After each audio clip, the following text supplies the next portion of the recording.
네, 안녕하세요. 잘 들리시나요? 예, 교수님 잘 들립니다. 네, 안녕하세요. 소개해 주셔서 감사합니다. 네, 저는 서울과학기술대학교 인공지능응용학과 서경원이라고 합니다. 지금 인간중심 인공지능 연구실을 이제 이끌고 있고요. 오늘 대구교육대학교 AI 융합교육연구지원센터의 AI 융합교육 전문가 포럼에 참석하게 되어서 굉장히 영광입니다.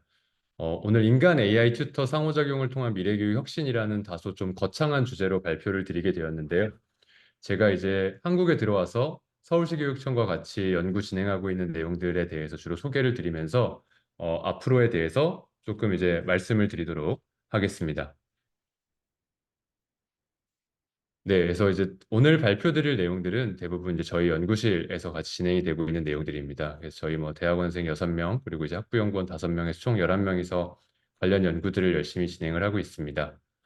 그래서 크게 세 가지 파트로 나눠서 말씀을 드릴 텐데요. 첫 번째로는 이제 교육 분야에서 인공지능 기술이 들어왔을 때 인간 인공지능 협업이 좀 어떻게 이루어질 것인가에 대해서 뭐 2010년도 이후로도 많은 연구들이 있습니다. 그래서 이제 이런 연구들을 통해서 이제 앞으로의 협업을 좀 전망해 보는 시간을 갖도록 하고요. 이어서 이제 생성형 AI 연구 동향이라고 해서 당장 이제 나와 있는 그런 제품들 말고 좀 이제 어떤 식으로 연구 개발이 이루어지고 있는지에 대한 그 방향성을 말씀드리도록 하겠습니다. 마지막으로 이제 인간 인공지능 협업 미래라고 해서 그냥 이제 조금 더 이제 미래적인 얘기를 드리면서 오늘 발표를 마쳐보도록 하겠습니다. 네, 그래서 이제 먼저 인간 인공지능 협업이라고 말씀을 드리면은 이제 결국 인간 인공지능 협업의 목표는 인간이나 인공지능이 홀로 달성할 수 없는 수준의 성능에 도달할 수 있도록 만들어주는 게 그 목표라고 볼 수 있습니다. 그래서 이제 가장 최초에 했던 연구가 2010년에 미국의 카네기 멜론 대학에서 아주 잘 동작하는 AI 모델과 그리고 정말 똑똑한 인간 전문가 아주 잘 동작하지는 않지만 적당히 동작하는 AI와 그거를 잘 쓸 수 있는 적당한 수준의 인간이 이제 팀을 맺고 경쟁을 이제 시켰는데요. 여러 가지 과제에 대해서 경쟁을 시켜본 결과 가장 잘 이제 성능을 낼 수 있는 팀이 의외로 뭐 적당한 수준의 AI 그리고 적당한 수준의 인간이 잘 팀을 이뤘을 때 제일 좋은 성과를 낸다라는 걸 밝혀낼 수가 있었습니다. 그래서 이게 2010년도에 처음 밝혀냈는데 연구팀들이 이거를 보고 이제 켄타우루스 팀이라고 이름을 붙였습니다. 그래서 마치 반인 반마가 서로 합쳐져 가지고 뭐 인간의 지능과 말의 어떤 기동력을 낼 수 있는 켄타우루스처럼 인간의 어떤 고유한 특성과 AI의 고유한 특성이 결합돼서 협업을 하면은 인간 혹은 AI 그 하나만 낼 수 있는 특성보다 더 나은 성과를 낼 수 있다라는 게 이 인간 인공지능 협업의 핵심이었고요. 근데 그런 측면에서 최근에 뭐 여러 생성형 AI 기술들이 나오면서 나온 이야기들이 뭐 하버드 비즈니스 리뷰 같은 경우에는 생성형 AI를 어떻게 쓰느냐에 따라서 잘 쓸 경우에 인간의 창의성을 더 증대할 수도 있다라는 이야기를 많이 합니다. 이 말은 잘 못 쓸 경우에는 오히려 감소시킬 수도 있다라는 얘기겠죠. 그래서 이 부분은 제가 뒷부분에서 다시 말씀드리도록 하겠습니다. 어쨌든 이런 인간과 인공지능이 좀 협업을 잘 하기 위해서는 각각의 장점을 이해하는 게 굉장히 중요합니다. 인간이 잘하는 걸 인간이 안 하고 AI가 잘하는 걸 AI가 안 하게 되면 사실 이제 협업이 이루어지기가 힘들겠죠.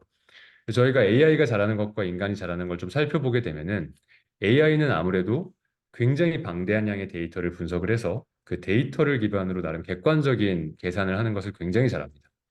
그리고 인간과 비교했을 때 계산의 속도가 매우 빠르고요.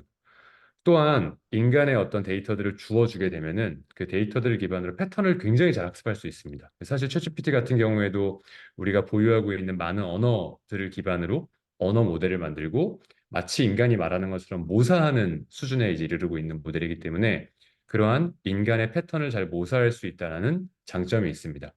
이제 반대로 인간의 장점이라고 하면은 AI는 뭔가 모호한 문제 또는 불확실한 문제가 주어졌을 때 잘 워킹하지 않습니다.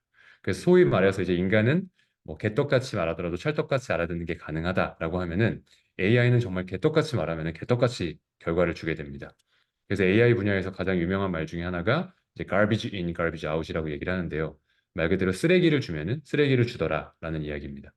근데 인간은 쓰레기를 주더라도 그 인간의 보유한 역량으로 잘 이해해서 아주 좋은 이제 금 같은 결과물을 낼 수도 있고요. 또 AI는 익숙하지 않은 상황에 처했을 때 엉뚱하게 동작할 수 있지만 인간은 조금 이제 새로운 상황에 처하더라도 아주 잘 동작할 수가 있습니다. 무엇보다 인간의 가장 큰 장점은 정서적이고 이 사회적인 지능이 굉장히 뛰어나다라는 것인데요. 특히 교육 분야 같은 경우에는 사실 이런 정서적인 지식 그리고 사회적인 지능이 아주 큰 역할을 합니다.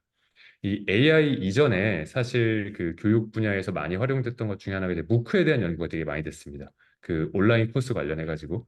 근데 무크가 사실 처음 나왔을 때 많은 분들이 교육 혁신이라고 이야기를 했었습니다.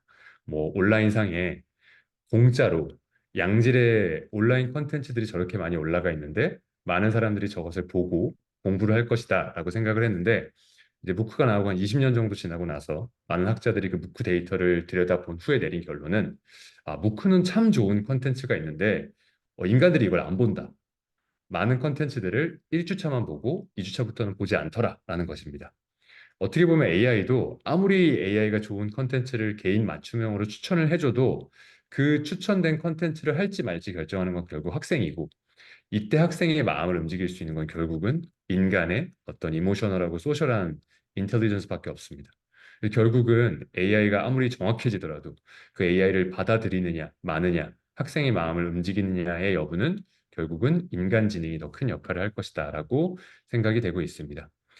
그래서 최근에 The Future of the Work라고 해서 미래의 일에 대해서 이야기를 할 때 결국은 이 인간과 AI가 하나의 팀이 된 켄타우로스를 얼마나 잘 정의하느냐가 생산성과 성공을 좌우할 것이다라고 이야기를 하고 있습니다. 물론 교육 분야에서 이 인간과 인공지능이 어떻게 협업해야 될지에 대해서 아직도 많은 연구들이 이제 진행이 되고 있습니다.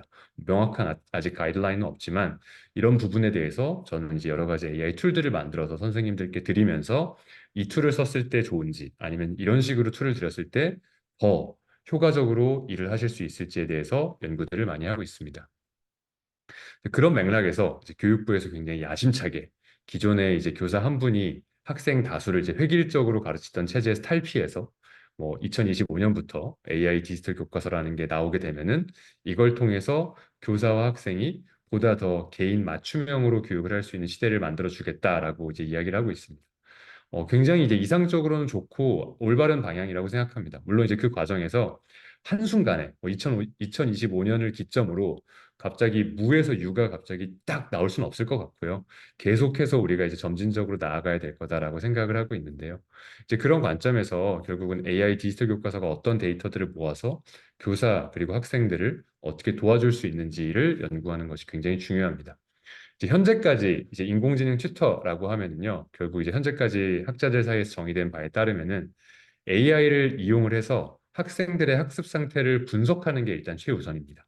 즉 기존의 그 서책, 종이 서책과는 다르게 학생들이 AI 디지털 교과서를 쓰게 되면은 뭐 어떤 페이지를 얼마나 보는지, 비디오를 얼마만큼 보는지 다양한 데이터들이 수집이 될 수가 있는데 그 데이터들을 통해서 이 학생들이 말하지 않아도 부족한 부분이 어디인지를 일단은 발견하고 거기에 대한 원인을 찾는 게 첫 번째입니다.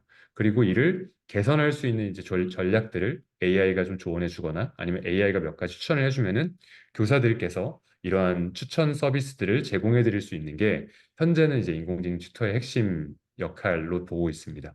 이제 그렇게 되면 결국은 이제 교사분들께서는 AI 튜터의 분석을 기반으로 학생 개인의 특성에 맞는 수업을 진행을 하고 학생들을 최대한으로 동기부여시키기 위한 어떤 멘토, 코치 혹은 사회 정서적 지도자의 역할을 점점 수행하게 되실 것으로 이 AI 디지털 교과서의 프레임워크는 보고 있습니다.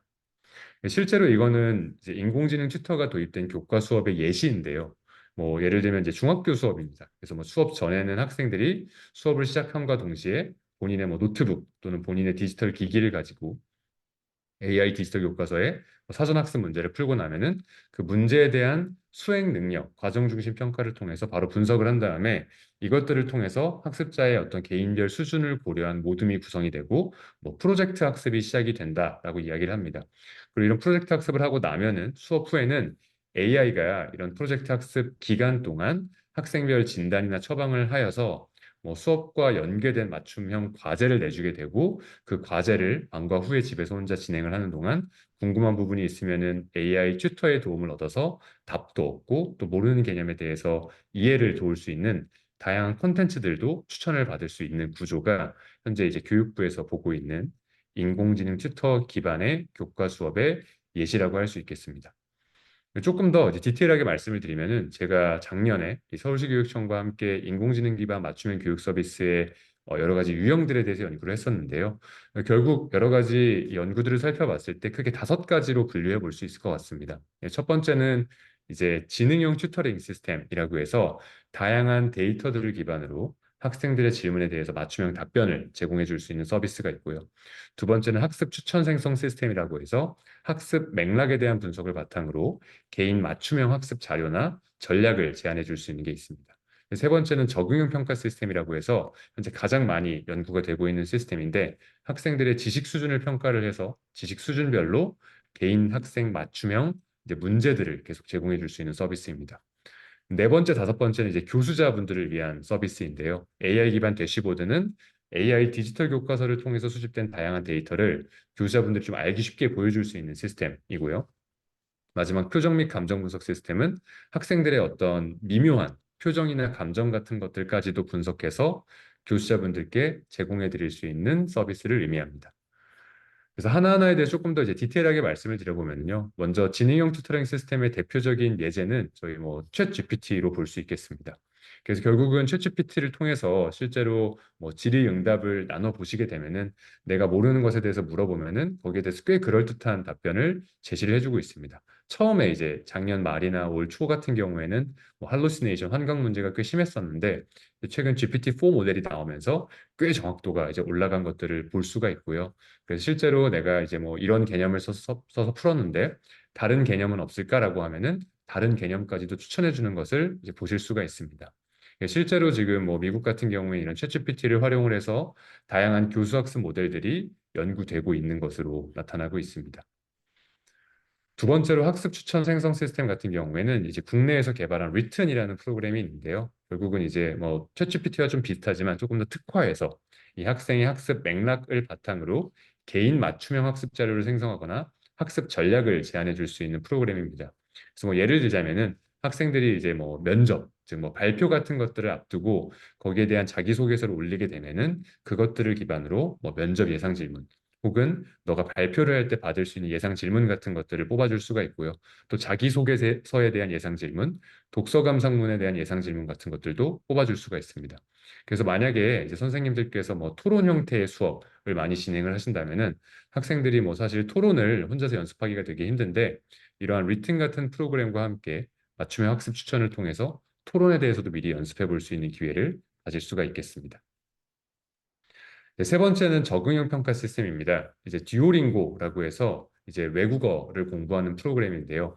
이 컨텐츠 같은 경우는 이제 수준별 문항 데이터를 기반으로 해서 학생의 지식 수준 맞춤형 문제를 실시간으로 제공을 해줄 수가 있습니다. 실제로 이 듀오링고가 해외에서는 이제 교실의 모습을 많이 바꿔두고 있습니다.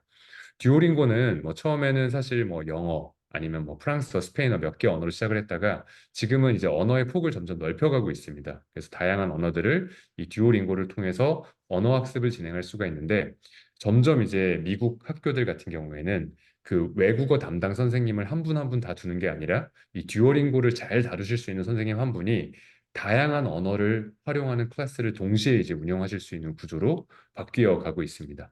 이게 굉장히 이제 유용한 어떤 적응 평가 시스템으로서 미국 같은 경우에는 어떤 언어 교육의 방식을 많이 바꿔놓고 있어서 이제 소개드리고 싶었습니다. 이제 이런 AI 디지털 교과서를 통해서 학생들의 다양한 데이터가 이제 모이게 되면은요, 이제 그런 것들을 사실 교수자분들께서, 교사님들께서 알아보실 수 있도록 도와드리는 것도 굉장히 중요한데요. 이건 제가 마이크로소프트랑 같이 연구를 했던 비덱스라는 프로그램입니다. 그래서 AI 기반 대시보드인데요. 어떤 거냐면은 학생들이 이제 온라인으로 학습을 할 경우에는 비디오를 대충 보기만 하고 제대로 안 보는 경우가 많습니다. 그래서 예를 들면 비디오를 틀어놓기만 하고 딴짓을 하는 거죠. 그래 놓고서는 자기는 이제 비디오 시간을 다 채웠으니까 비디오를 다 봤다라고 하는 경우가 많은데 그런 것들을 제가 이제 클릭 스트림 데이터 수집을 통해서 얘가 실제로 비디오를 봤는지 안 봤는지 봤더라도 제대로 봤는지 대충 봤는지 등등을 평가할 수 있는 이제 툴을 만들었습니다.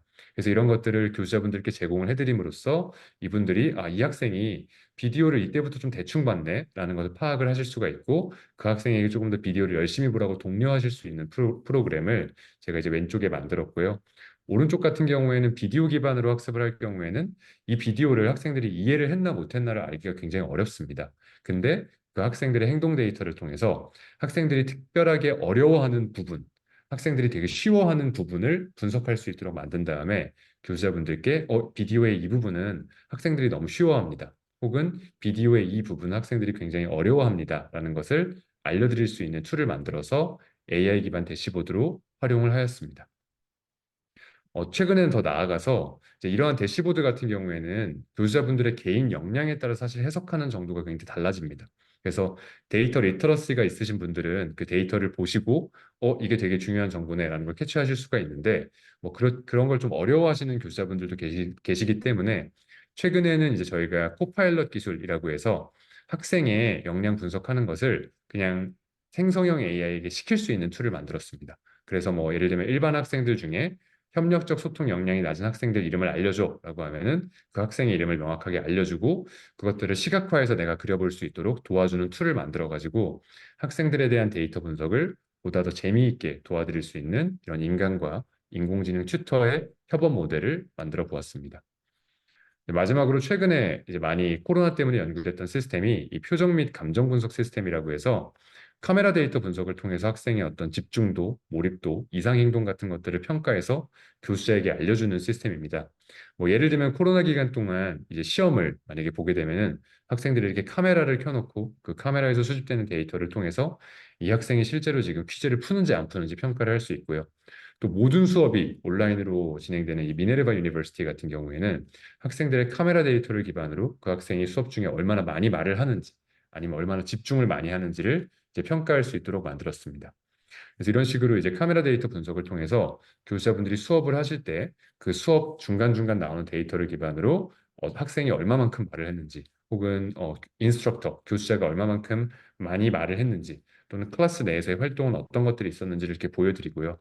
특히 이제 개별 학생별로 만약에 말을 좀 적게 한 학생이 있으면은 그 학생이 더 많이 말을 하도록 이제 지원할 수 있는 시스템을 만들었습니다. 그래서 결국은 교수자분들께서 이런 표정 및 감정 분석 시스템을 기반으로 학생들의 몰입도를 더 잘 파악을 하고 학생들을 조금 더 관리하기 쉽도록 도와드릴 수 있는 시스템이고요. 더 최근에는 이제 디지털 휴먼 기술들이 많이 발전하면서 이런 표정 및 감정 분석 시스템과 디지털 휴먼이 결합하는 사례들이 많이 나오고 있습니다. 그래서 뭐 이 우봇, 와이자, 레플리카 같은 경우에는 이 디지털 휴먼에다가 표정 및 감정 분석 시스템을 입혀가지고 이 사람에게 뭐 상담을 제공한다라든지 아니면 여러 가지 뭐 서비스를 제공할 수 있는 식으로 해서 학생들의 몰입감을 더 높일 수 있는 방안들이 점점 나오고 있습니다. 결론적으로 저희가 이제 인공지능 튜터와 인간 교사가 어떻게 협업을 해야 될까라고 했을 때 결국은 AI 기술이 잘할 수 있는 일과 교육 전문가가 잘할 수 있는 일을 명확하게 구분하시는 게 중요할 것 같습니다. AI가 잘할 수 있는 일은 많은 그 나중에 미래에 나오게 될 AI 디지털 교과서를 통해서 수집된 데이터를 바탕으로 학생들을 진단하고 뭔가 수준을 분석을 하고 학생들의 학습 습관을 진단하고 평가하고 이러한 것들을 데이터화하고 시각화하고 또는 그 결과를 바탕으로 맞춤형 콘텐츠를 추천해주고 교사분들께서 학급 관리를 하기 위한 데이터 같은 것들을 제공해 주는 것을 굉장히 잘할 수가 있고요. 이런 데이터들을 기반으로 결국은 교수자분들께서는 편하게 이 데이터를 받으셔가지고 학생별로 맞춤 지도를 직접 하신다든지 또는 학생들에게 너는 이런 걸 지금 힘들어하는구나. 그럼 내가 이렇게 도와줄게라고 학급 동기를 이제 부여하시는 것 또는 교사와 학습자의 어떤 일대적인 상호작용이나 학습 관리를 통해서 정서적인 지원이나 보상을 해주시는 것 그리고 궁극적으로는 이것들을 통해서 저희가 이제 단순히 학생들에게 지식을 전달하고 끝나는 게 아니라 뭔가 학생들이 좀 창의적인 사고를 하고 사회적인 역량을 증진시킬 수 있도록 교육하는 게 조금 이제 이상적인 어떤 인간과 인공지능의 역할 분담이라고 볼 수 있을 것 같습니다. 물론 이게 갑자기 이 2025년부터 될 것 같지는 않고요. 저희가 이제 점점 시간을 거쳐서 이제 발전해 나가야 될 것으로 봐주시면은 좋을 것 같습니다. 네, 지금까지는 이 인간 교수자분들과 AI 보조교사가 어떻게 좀 협업을 하면 좋을지에 대한 이제 큰 그림을 말씀을 드렸다면은 워낙 요즘에 뭐 챗GPT는 사실 뭐 써보신 분들도 많이 계실 것 같아요. 너무 잘 알고 계실 것 같아서 현재 어떤 식으로 연구가 발전하고 있는지에 대해서 말씀을 드려보도록 하겠습니다. 먼저 생성형 AI에 대해 좀 더 큰 정의를 하나 말씀을 드리면은 결국 생성형 AI는 뭐 챗GPT다 이렇게 그냥 간단하게 말씀드리는 건 어려울 것 같고요.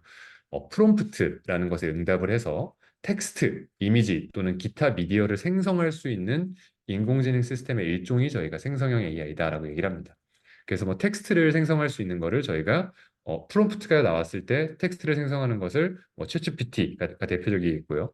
또는 프롬프트가 들어갔을 때 이미지를 생성할 수 있는 게 뭐 달리나 미드저니 같은 프로그램이 대표적인 예제가 될 수 있습니다. 이제 그런 것들을 통틀어서 생성형 AI라고 하는데요. 그럼 생성형 AI가 어느 날 갑자기 빵 튀어나왔냐? 그렇진 않고요. 사실 뭐 2016년부터 해서 이 초거대, 뭐 거대 언어 모델이라고 하는 이 large language 모델에 대한 경쟁은 계속 존재했었습니다. 근데 이게 왜 갑자기 최근에 와서 심화가 되었느냐 하면은 이 오픈 AI라고 하는 이 챗 GPT를 만든 회사에서 페이퍼를 하나 냈는데 그 페이퍼의 제목이 Scaling Laws for Neural Language Models라는 페이퍼입니다. 이게 어떤 의미냐면요. Neural Language 모델, 즉 언어 모델을 학습을 시킬 때 그 학습에 있어서 스케일링 로우, 이 스케일링, 규모의 법칙이라는 게 존재하더라라는 겁니다.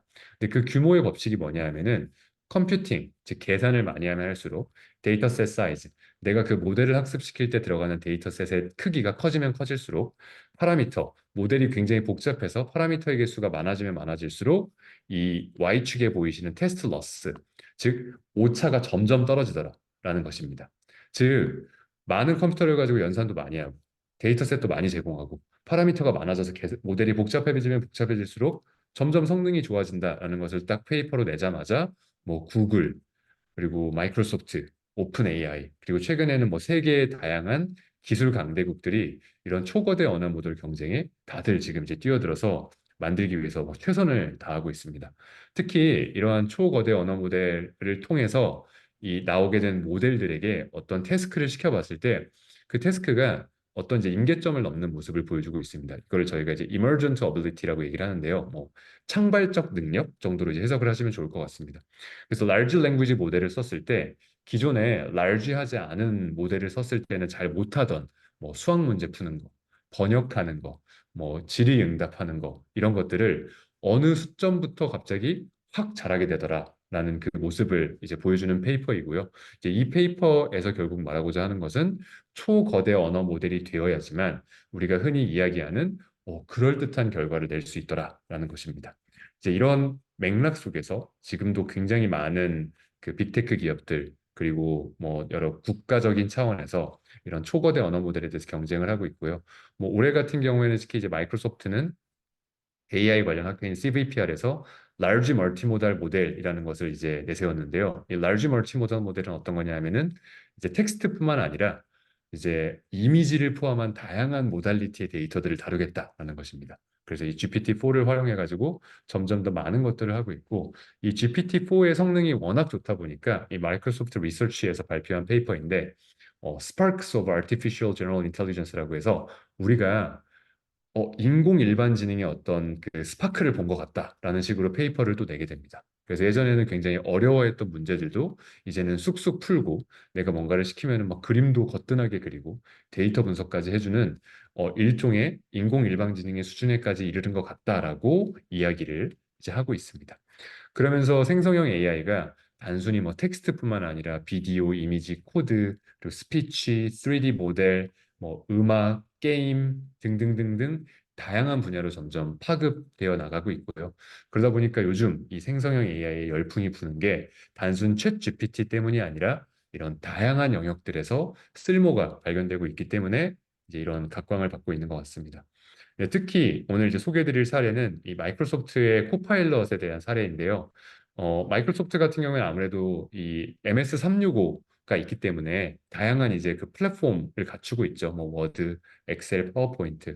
근데 이 기존의 뭐 엑셀 같은 경우에 특히 보시면은 엑셀에 뭐 여러 가지 펑션들도 있고 그리고 뭐 매크로 같은 기능들이 있었습니다. 예전에는 그런 기능들을 사람들이 다 외워가지고 이제 사용을 했다라면은 이제 이 마이크로소프트의 목표는 이 GPT-4 모델 기반의 AI 코파일럿을 통해서 마치 조종사를 부조종사가 도와주듯이 엑셀을 잘 사용할 줄 모르는 사용자를 이 코파일럿이 좀 도와줬으면 좋겠다라는 게 철학입니다.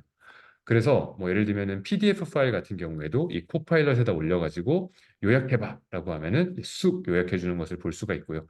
이미 사실 다 챗GPT에서 쓸 수 있는 기능들이시죠. 그리고 뭐 이메일 같은 거 작성하실 때도 뭐 첨부 파일 올리신 다음에 뭐 이런 느낌으로 이메일 작성해줘라고 하면은 관련된 이메일을 쭉 바로 작성해 주는 것을 이제 보실 수가 있습니다. 실제로 이제 저 같은 경우에도 이런 그 이메일 작성 기능은 굉장히 잘 쓰고 있습니다. 특히 이제 해외 연사분들과 같이 이제 영어로 이메일을 나눌 때 아주 유용하게 사용하고 있고요.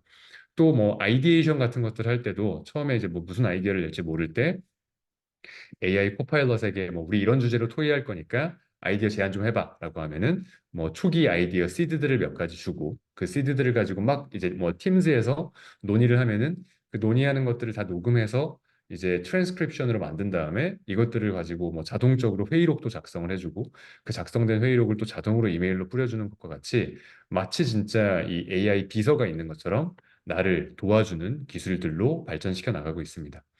그래서 이제 지금 이 아래쪽에 보고 계신 분이 이제 샘 알트먼, 이 오픈 AI CEO와 그리고 이제 여기 가운데 오른쪽 가운데 있는 분이 바로 이제 마이크로소프트의 CEO 사티아 나델라인데요.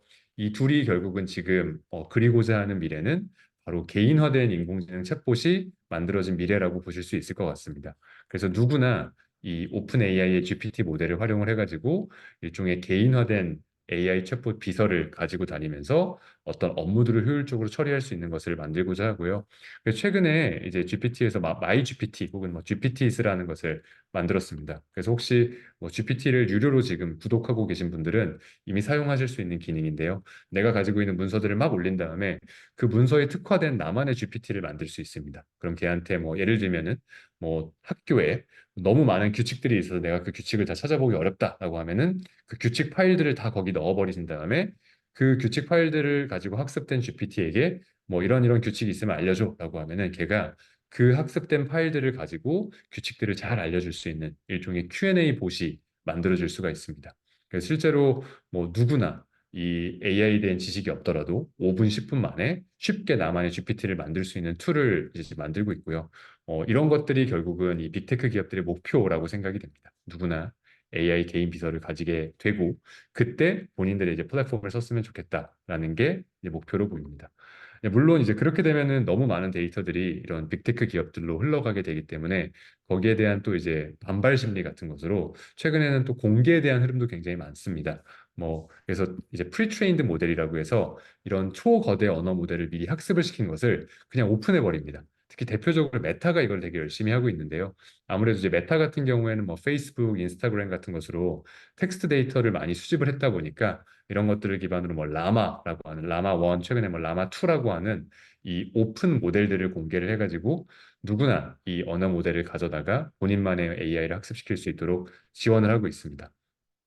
네, 이런 메타뿐만 아니라 뭐 전 세계적으로 많은 기업들이 이 모자익이라고 하는 기업들을 포함해가지고 뭐 중동에서도 그 수많은 오일 머니를 가지고 뭐 팔콘이라고 하는 이 오픈된 AI 모델을 지금 공개를 하고 있고요. 이 미스트랄은 이제 프랑스 건데요.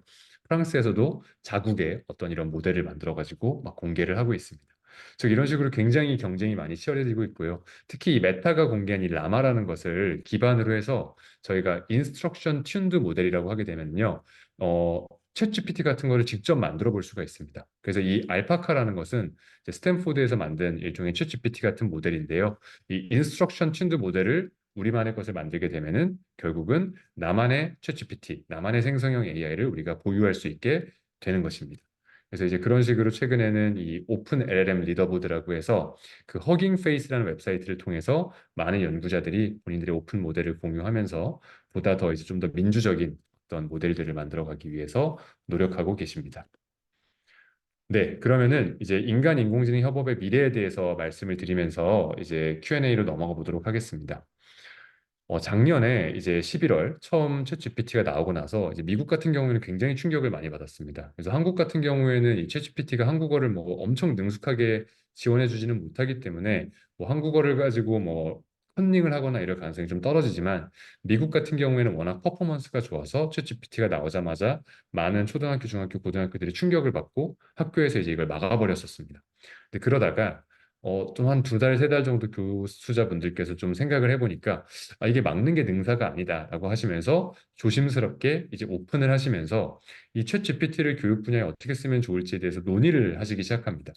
그러면서 올해 6월에는 이 MIT 테크놀로지 리뷰에서 교육 특집호가 실렸는데 그 교육 특집호의 제목이 AI가 어떻게 교실을 바꾸는가입니다.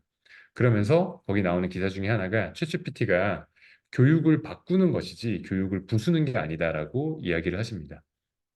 즉 이제 여기서의 핵심은 많은 교수자분들께서 걱정하시는 게 학생들이 챗GPT를 사용해서 컨닝을 해요.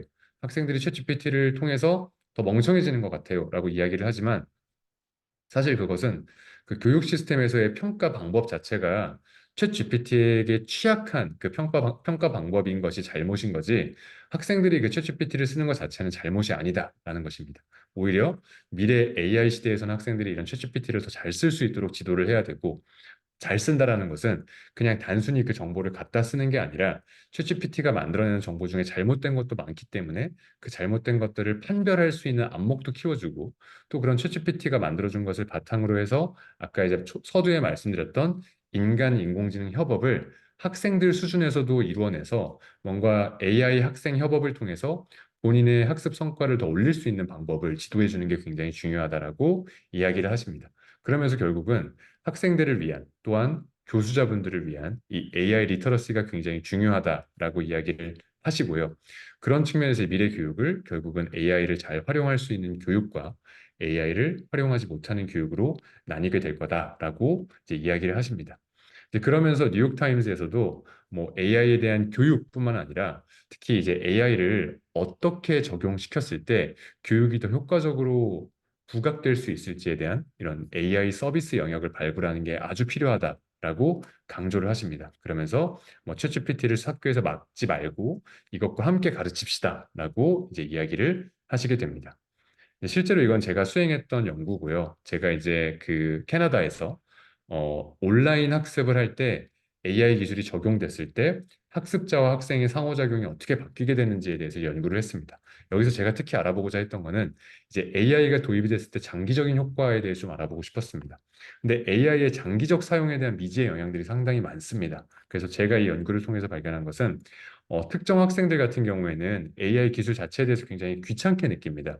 그래서 해외에서는 이제 헬리콥터 페어런팅이라고 하면은 부모님이 마치 헬리콥터처럼 본인을 따라다니면서 막 감시한다라는 건데 학생들 입장에서 이러한 AI 기술 자체가 감시하는 것처럼 느껴져서 굉장히 싫었다라고 이야기를 하는 것도 있습니다. 또 어떤 학생들 같은 경우에는 어느 순간 그 AI에 굉장히 의존적으로 바뀌어서 내가 어떤 아이디어를 내야 될 때 그 아이디어를 내가 내 머릿속에서 짜내는 게 아니라 그냥 챗 GPT가 그럴듯한 답을 줄 때까지 계속 이제 엔터를 두들기는 그런 현상이 이제 발생했고요.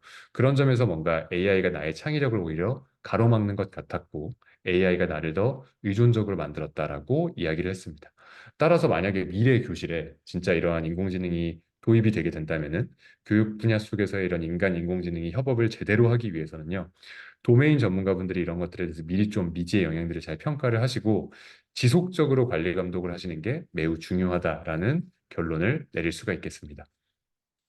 나아가서 아까 그 AI 시스템이 잘 적용될 수 있는 분야를 찾는 것이 중요하다라고 말씀을 드렸었는데요. 이 연구 같은 경우는 올해 제가 이제 퍼블리시한 연구인데, AI를 활용을 해서 온라인 학습에서 어떻게 하면은 학생들의 자기주도적인 학습을 더 잘 도와줄 수 있을지에 대해서 연구를 했습니다. 그래서 학생들의 결국은 그냥 단순히 AI를 만들고 너희들이 이걸 써라라고 하는 게 아니라 학생들의 다양한 전략들, 다양한 학습 전략들을 미리 연구를 한 다음에 그 중에서는 뭐 학생들이 뭐 목표를 세우고 싶어 하는 것도 있고요. 아니면 학생들이 지금 공부해야 되는 게 왜 중요한지 좀 가치를 알고 싶어 하는 것도 있고요. 아니면 본인들의 어떤 성과를 굉장히 이제 메타인지적으로 보고 싶어 하는 여러 가지 니즈들이 있는데 그런 니즈들을 좀 도와줄 수 있는 AI 기술들에 대한 시나리오와 관련 기술들을 제안을 했고요. 이런 것들을 실제로 지금 연구 개발하고 있습니다. 그래서 올해 이제 제가 수주한 과제고요. 지금 이제 관련해가지고 뭐 저희 학교와 그다음에 튜터러스 랩스 그리고 미국의 마이크로소프트, 유니버시티 버팔로, 캐나다의 UBC라는 대학이 함께 이제 국제 공동 연구를 수행을 하고 있습니다. 여기에 목표는 결국은 저희는 그 단순히 AI 기술이 뭐 학교에 설치되면은 학생들이 잘 쓸 수 있다 이런 게 아니라 교사분들을 조금 증강시켜 줄 수 있는 AI 기술을 만들고자 하는 것이 목표입니다. 따라서 기존에 교사분들께서 하시던 일을 지금 많이 분석을 했고요. 그리고 이제 분석을 바탕으로 결국은 교사분들께서 학생들의 어떤 역량을 파악을 더 잘할 수 있는 AI 코파일럿 기술, 그리고 역량 파악을 바탕으로 학생들을 위한 맞춤형 콘텐츠를 잘 생성할 수 있도록 도와드릴 수 있는 AI 기술, 그리고 궁극적으로는 학생들이 집에서 뭔가 혼자서 공부를 할 때 AI가 코칭을 좀 잘 제공을 해주고 그 코칭 결과를 또 교수자분들께서 모르시면 안 되니까 교수자분들이 좀 알기 쉽게 업데이트 해줄 수 있는 이러한 지능형 코칭 기술 같은 것들을 만들려고 지금 하고 있습니다. 그래서 이제 여기에 대한 연구 결과도 잘 만들어서 언젠가 이제 실제 일선 학교에 보급이 될 수 있도록 저희가 열심히 연구 개발을 하고 있습니다. 네, 그래서 이제 마지막 장표인데요. 제가 이제 사실 개인적으로 되게 좋아하는 말입니다. 이제 Engaging Students with Poverty in Mind라는 책에서 이 에릭 젠슨 교수님이 한 말씀인데요. 이제 실패한 학생은 없습니다. 그들을 실패하게 만든 학교가 있을 뿐입니다. 라는 이제 구절입니다. 사실 뭐 학생들이 결국은 공부를 안 하는 거는 어떻게 보면은 이제 뭐 동기부여가 안 돼서 그럴 수도 있다라고 생각하고요. 인간의 가장 큰 장점인 이 이모셔널이랑 소셜 인텔리전스를 잘 활용할 수 있도록 AI가 교수자분들을 잘 도와드려서 정말 실패하는 학생이 없는 학교를 만들 수 있도록 할 수 있으면 정말 좋겠다라고 생각을 하면서 오늘 발표를 마치도록 하겠습니다. 네, 긴 시간 경청해 주셔서 감사합니다.